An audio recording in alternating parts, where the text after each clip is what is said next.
Bismillahirrahmanirrahim. Assalamualaikum warahmatullahi wabarakatuh. Alhamdulillah bini'matillah la hawla wa la quwata illa billah. Alhamdulillah, di kesempatan yang berbahagia ini saya Eka Dudi Mainura selaku guru PAI SMA Negeri 7 Kota Bandung, yang insya Allah pada kesempatan ini akan menyampaikan materi bab 9, membahas tentang faktor-faktor yang menyebabkan kemajuan peradaban Islam di dunia. Semoga yang disampaikan bisa memberikan manfaat untuk kita semua. Amin.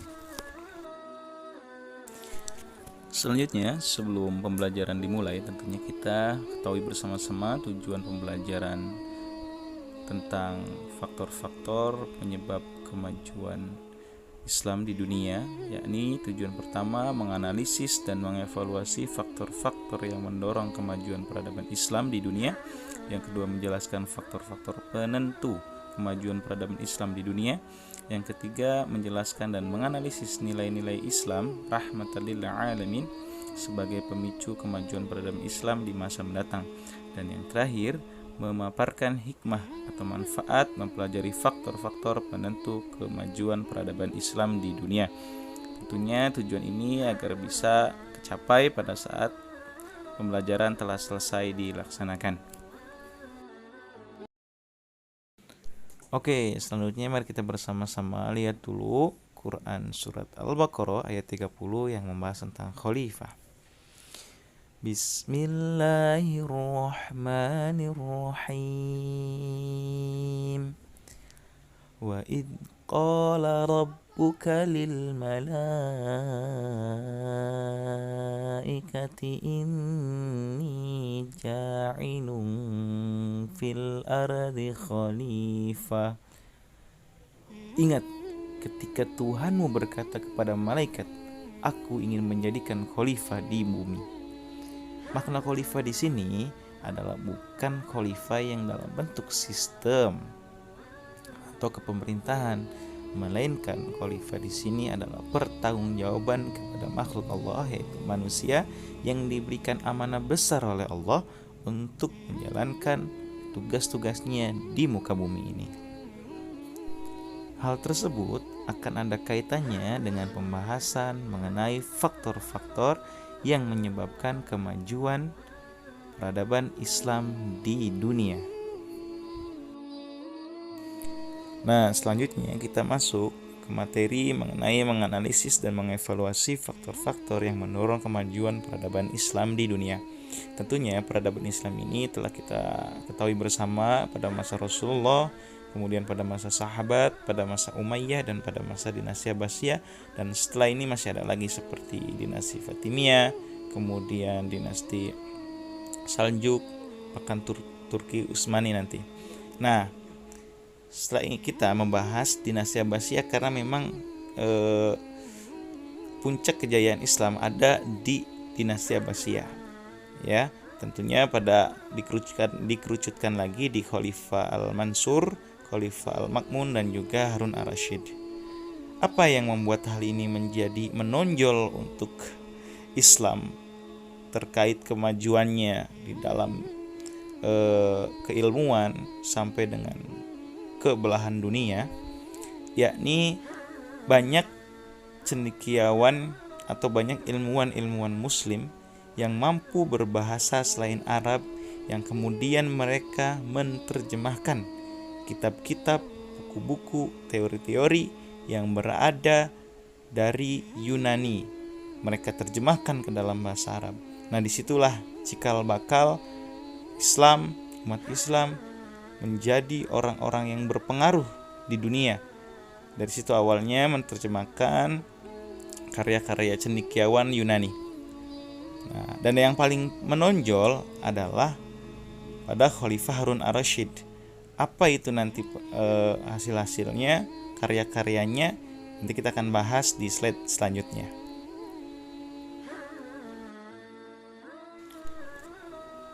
Oke, sekarang kita lanjut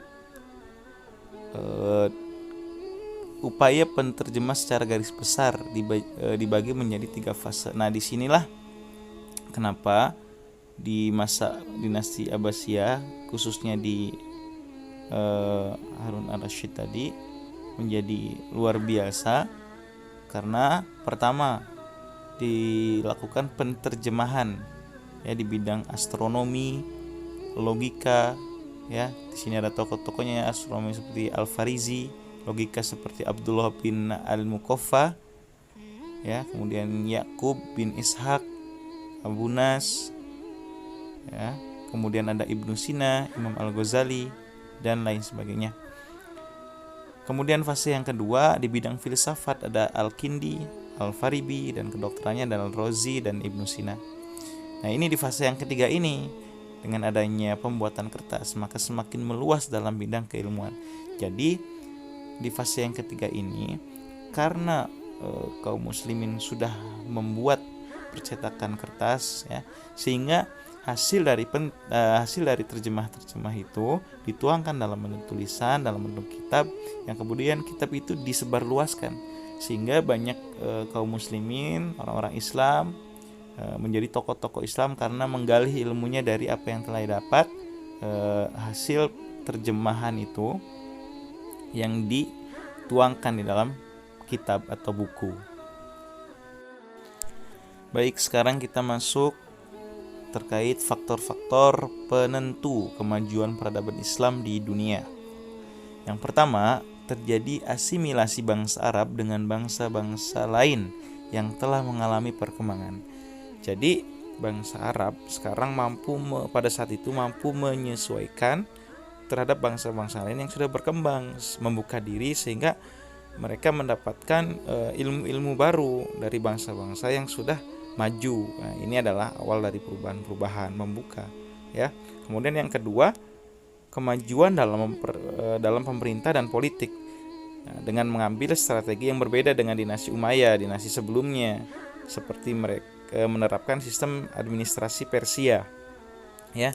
Kalau dulu kan Umayyah masih ke Arab-Araban gitu kan, dan sekarang di dinasti Abbasiyah memberanikan untuk mengambil strategi yang ada di Persia. Salah satu contohnya administrasi, bahkan sampai masuk orang-orang Persia di dalam pemerintahan tersebut, bahkan menjadi nikah silang gitu ya, sehingga melahirkan khalifah-khalifah baru seperti Al-Ma'mun.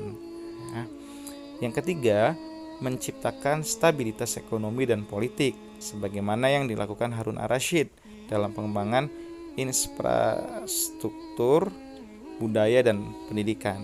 Ya, jadi disinilah karya-karya dari Harun Ar-Rasyid ya yang begitu luar biasa sehingga berdampak besar terhadap Islam, peradaban Islam di dunia.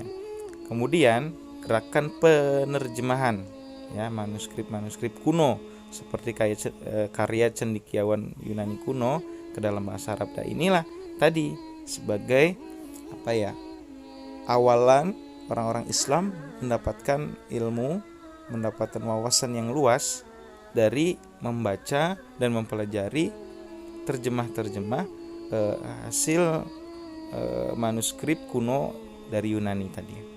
Dan yang terakhir itu membangun perpustakaan sebagai pusat penerjemah dan kajian ilmu pengetahuan, seperti Khalifah Al-Ma'mun yang mendirikan Baitul Hikmah berfungsi sebagai perpustakaan. Bahkan di lingkungan istana didirikan perpustakaan. Ya, jadi luar biasa. Ini tempat istana banyak dibangun perpustakaan juga. Jadi teringat dengan wahyu Nabi yang pertama ketika mendapatkan wahyu dari Allah, yakni terkait Iqra ya. Padahal Nabi tidak bisa membaca, Nabi juga tidak bisa menulis. Tapi Allah suruh baca Iqra melalui malaikat Jibril. Nabi tidak bisa membaca Iqra sampai ketiga kali. Maka yang ketiganya malaikat menyambungkan Iqra bismi rabbikal ladzi khalaq. Nah, pada saat disandingkan dengan bismi ini Nabi Muhammad bisa membacanya. Ini apa teman-teman sekalian maknanya? Ada dua. Yang pertama terkait Iqra, baca di sini jangan kita maknai sebagai tekstual untuk membaca buku, tapi banyak hal. Kalau membaca buku tentu mungkin membaca situasi, membaca kondisi yang ada. Misal kita sedang bersama dengan orang lain, kita juga harus membaca kondisi orang ini nih siapa, karakternya bagaimana, lalu kita harus bagaimana menghadapinya gitu kan. Saat teman kita lagi nggak mau diganggu, maka kita harus membaca situasi. Oh, kalau teman saya lagi nggak mau diganggu, berarti saya harus memposisikan diri saya harus seperti ini. Kemudian untuk makna yang keduanya terkait disambungkan dengan Bismi Rabbikal ladzi khalaq, ini adalah Nabi Muhammad tidak bisa membaca ketika Iqra tadi tidak disandingkan dengan asma Allah. Tapi ketika disandingkan dengan asma Allah, Nabi Muhammad mampu membacakannya. Artinya ketika kita ingin memahami suatu ilmu, ingin paham sesuatu, maka agar kita bisa dan mudah dan bisa ingat dan bermanfaat, maka sesuatu kebaikan itu kita harus sandingkan dengan nama Allah. Maka Nabi Muhammad menganjurkan awali sesuatu dengan niat, kemudian diawali dengan basmalah, agar amal yang kita lakukan itu tidak menjadi sia-sia gitu. Bisa jadi ada orang yang dia melakukan sesuatu tanpa basmalah, tanpa mengucap bismillah dan niat bukan karena Allah, kemudian dia bisa paham, bisa jadi itu adalah istidraj. Allah biarkan dia sehingga nanti ilmunya tidak menjadi berkah. Mungkin ilmunya mengantarkan dia ke dalam kesuksesan, tapi belum tentu berkah. Oleh karena itu, di sini hikmahnya adalah kita harus mengawali sesuatu dengan menyandingkan Allah. Ya, mengawali kebaikan dengan bismillah, melakukan suatu kebaikan dengan bismillah, niat karena Allah, insya Allah semuanya akan mudah dan akan mendapatkan keberkahan yang tentunya akan mendapatkan ridho dari Allah Subhanahu wa Ta'ala. Kita ketahui bersama terkait tokoh-tokoh penerjemah dari bahasa Yunani ke bahasa Arab. Yakni ada Hunain ibnu Ishaq, ada Ishaq ibnu Hunain ibnu Ishaq, kemudian ada Thabit bin Qura, agama Kristen, ada Kusta bin Luqo, ada Abu Bisr Matta ibnu Yunus. Nah, dari tokoh-tokoh tersebut sehingga lahirlah para ilmuwan-ilmuwan dari berbagai bidang ilmu seperti ilmu tafsir, ilmu fikih, ilmu sastra, ilmu hukum dan lain-lain. Bahkan sampai saat ini kita mengenal ya tokoh-tokoh besar yang karyanya pada saat ini kita masih rasakan, yakni seperti Imam Hambal, Imam Malik, Imam Syafi'i dan Imam Hanafi. Apalagi kita seorang Indonesia yang menganut mazhab Imam Syafi'i. Nah, sementara itu ilmu semakin pesat dalam dunia Islam sehingga didirikan Universitas An-Nizamiyah. Nah, ini menjadi cikal bakal Islam ini semakin meluas di penjuru dunia karena mahasiswanya bukan hanya dari Asia tetapi juga dari Eropa. Nah, mahasiswa-mahasiswa yang dari Eropa ini yang mereka sudah mendapatkan ilmu, kemudian mereka kembali ke negaranya masing-masing dan menyebar luaskan agama Islam yang rahmatan lil alamin. Nah, disitulah mula-mulanya Islam semakin berkembang ke penjuru dunia. Tetapi kita ketahui bersama pada akhirnya dinasti Abbasiyah juga runtuh, ya, dijajah oleh bangsa Mongol, yang dilanjutkan oleh dinasti selanjutnya seperti dinasti Fatimiyah, dinasti Buwaihiyah, dinasti Saljuk dan dinasti Utsmaniyah. Nah, di sini rekan sekalian sedikit ya terkait menariknya kisah pada saat bangsa Mongol menjajah habis-habisan dinasti Abbasiyah. Kita ketahui bersama bahwa bangsa Mongol adalah bangsa yang sangat beringas saat menjajah, ya. Ulama-ulama, tokoh-tokoh Islam, orang-orang Islam dibunuh habis-habisan. Bahkan tulang-tulang dari mereka dijadikan jembatan oleh mereka. Kitab-kitab yang telah disusun mereka buang, mereka bakar gitu kan. Sehingga mereka beranggapan itulah sebagai sumber kenapa orang Islam menjadi pandai, menjadi pintar dari buku-buku tadi. Makanya mereka menghancurkan itu. Pada saat sudah hancur semua, bangsa Praja Mongol mencari orang yang masih tersisa, ulama gitu ya, dicari. Hanya ada beberapa orang dan itu pun gak berani menghadap Raja Mongol. Tapi ada satu ulama, dia muda dan kurus, berani menghadap menghadap Raja Mongol tadi. Sampailah ke istananya Raja Mongol, ditanya, "Hei, kamu tahu nggak kenapa bangsa kamu yang kemarin jaya itu bisa hancur?" Kemudian dengan kerendahan hati, ulama tadi menyampaikan, bangsa kami bisa hancur, umat kami bisa hancur karena kami tidak bersatu lagi. Kemudian Raja Mongol tadi bertanya lagi, lantas bagaimana agar bangsa kamu ini bisa jaya lagi seperti yang kemarin? Ulama tadi juga menjawab, dengan kami bersatu lagi, kami akan bisa mengembalikan kejayaan Islam. Nah, ini apa maknanya teman-teman sekalian? Jadi, kenapa mereka tidak bisa bersatu lagi? Pada saat masa kejayaan Islam ini sudah muncak, setan gak mau diam, menggoda manusia untuk lalai, untuk larut dalam kenikmatan-kenikmatan dunia. Bagaimana tidak? Kekayaan didapat, jabatan juga didapat, kedudukan, dan kenikmatan-kenikmatan lainnya, sehingga mereka dilalaikan. Banyak makan, kemudian kurangnya ibadah. Di situ setan mulai masuk. Mereka mulai mengeblok ilmu, karena memang sudah ada rasa kemalasan untuk menuntut ilmu, sehingga ilmu yang didapat yang harusnya banyak sehingga sedikit. Dari sedikit itu yang membuat perpecahan, karena merasa dirinya paling benar. Si A lebih benar, si B lebih benar. Akhirnya terjadi fanatisme, tidak mau menerima perbedaan, mulai perpecahan, mulai berbentuk kelompok, sehingga mudahlah Islam itu diadu domba dan mudah sekali dihancurkan. Yang saya sampaikan ini adalah yang disampaikan oleh Buya Hamka dalam bukunya Tasawuf Modern. Nah, ini ya teman-teman sekalian, makanya pentingnya persatuan, pentingnya belajar dan lain sebagainya, untuk kita bisa ya memegang erat persaudaraan, memfokuskan satu visi kita untuk kembali Islam itu bisa berjaya sebagaimana pada saat dinasti Abbasiyah.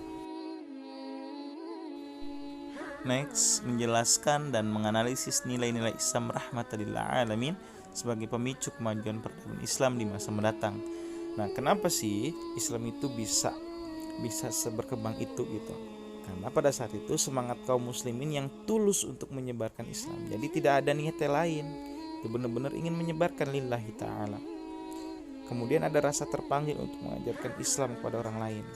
Nah, karena ilmunya sudah banyak gitu kan, dirasa itu adalah ilmu yang penting, juga harus didapatkan juga untuk orang lain, karena dirasakan maslahat, berdampaknya baik, maka orang-orang yang berilmu tadi, mereka jiwanya terpanggil untuk mengajarkan Islam kepada orang lain. Tentunya itu dengan sistem yang rahmatan lil alamin, dengan penuh perdamaian, dengan penuh kelembutan gitu kan. Dan yang ketiga, banyak cendekiawan muslim yang menemukan berbagai teori, misalnya Al-Khwarizmi menemukan angka 0 dan namanya diabadikan dalam bidang ilmu matematika. Ibnu Sina yang membuat termometer udara yang mengukur suhu udara. Nah, ini kan bayangkan Al-Khwarizmi yang menemukan angka 0, ini berdampaknya luar biasa untuk zaman sekarang yang semakin maju teknologinya. Tanpa ada angka 0, ya kan, kita tidak akan bisa melaksanakan sistem seperti yang sekarang kita pakai, handphone, laptop, aplikasi-aplikasi seperti WhatsApp, Facebook, Instagram dan lain sebagainya. Oleh karena itu, kita harus berterima kasih atas jasa para ulama kita, para tokoh-tokoh luar biasa dulu yang telah memberikan peradaban yang begitu luar biasa, kemajuan Islam, kemajuan dunia, sehingga berdampak sampai dengan sekarang, ya kan? Begitu luar biasa. Maka dari itu, kita sebagai generasi selanjutnya harus bisa melanjutkan estafeta kepemimpinan dan kehebatan mereka-mereka dalam bidang keilmuan dan pendidikan. Sekarang kita mengetahui bersama hikmah atau manfaat mempelajari faktor-faktor penentu kemajuan peradaban Islam di dunia. Yakni kita harus bersyukur dengan jasa para ilmuwan Islam yang tadi yang saya sampaikan, bahwa tanpa jasa-jasa mereka kita tidak akan bisa menikmati kemajuan-kemajuan yang teknologi apapun itu yang sekarang kita rasakan, maka kita harus bersyukur. Yang kedua, mencintai sejarah untuk kita ambil pelajarannya. Sebagaimana Bung Karno mengatakan dalam Jas Merah, jangan sekali-kali lupakan sejarah, karena memang sejarah itu sangat penting untuk kita ambil kebaikannya, bahkan keburukannya pun bisa kita ambil untuk sebagai pelajaran agar kita jangan sampai jatuh di lubang yang sama. Kemudian yang ketiga, kita menghargai para ilmuwan dengan menjadikan diri kita semangat belajar dan bisa melanjutkan estafeta keberhasilan para ilmuwan tersebut, ya. Jadi harus semangat dan kita bisa buktikan bahwa kita bisa punya ilmu yang banyak dan punya karya yang luar biasa. Yang terakhir adalah menerapkan prinsip-prinsip para ilmuwan Islam untuk memberikan kontribusi terbaik terhadap keluarga, sekolah, masyarakat, bangsa, dan agama. Jadi kita terapkan tuh yang 3 di atas tadi di kehidupan sehari-hari. Ya, khairunas anfa'uhum linnas. Sebaik-baiknya manusia adalah yang bermanfaat untuk manusia lainnya. Kita masuk yang terakhir. Rasul mewariskan ilmu, bukan sistem. Dan sesungguhnya para nabi tidak mewariskan dinar, tidak juga dirham. Yang mereka wariskan hanyalah ilmu. Dan barang siapa yang mengambil ilmu itu, maka sungguh ia telah mendapatkan bagian yang paling banyak. Hadis riwayat Tirmidzi nomor 2682. Jadi maksudnya bukan sistem itu adalah tentu berbeda pada zaman Nabi dengan zaman sekarang. Kalau memang Nabi menurunkan sistem pada zaman sekarang, otomatis kita tidak akan sekarang bisa pakai handphone, pakai mobil dan lain sebagainya. Tentu apa yang kita dapatkan sekarang, adanya handphone, adanya motor, mobil, aplikasi-aplikasi yang dibuat walaupun itu bukan dari orang Islam, tentu kita gunakan untuk hal-hal baik, gitu kan? Bagaimana kita bisa berdakwah, kita menyampaikan kebaikan. Tentunya Islam itu akan menjadi indah, ya, jika terus bisa masuk fleksibel kemanapun gitu. Tentu dengan rambu-rambu yang telah ditentukan oleh syariat Islam. Maka di sini saya menyampaikan teruslah semangat belajar dan berkarya, namun tetap dalam rambu-rambu syariat Islam, menerapkan nilai-nilai Islam yang rahmatan lil alamin dan menjadi manfaat di kehidupan bermasyarakat, berbangsa dan beragama. Ya, tentunya khususnya bagi para pelajar, semangat belajar, terus berkarya, ya. Dimana kalian apapun cita-citanya, mau jadi pemusik, mau jadi olahragawan dan lain sebagainya, kalau kalian punya nilai-nilai yang terkandung dalam diri kalian terkait nilai-nilai Islam, syariat Islam, maka kalian mampu membedakan mana yang baik, mana yang buruk, mana yang harus dilakukan, mana yang jangan, ya kan? Contoh misal kalian sedang berlatih musik untuk menjadi musisi, waktunya sudah masuk sholat, kalau orang yang punya nilai-nilai keislaman, maka dia akan berhenti dulu, istirahat, sholat dulu gitu kan, baru nanti dilanjut lagi. Tapi bedanya orang yang tidak terkandung dalam nilai-nilai keislaman, maka dia hajar terus gitu, latihan aja, gak peduli gitu. Maka itulah yang menjadi pembeda kita untuk terus berkarya namun tetap dalam rambu-rambu syariat dan nilai-nilai keislaman. Itu yang bisa disampaikan. Sekian, terima kasih atas segala perhatiannya. Mohon maaf apabila banyak kekurangan. Barangkali ada yang mau menambahkan, boleh di kolom komentar atau boleh PC. Terima kasih. Assalamualaikum warahmatullahi wabarakatuh.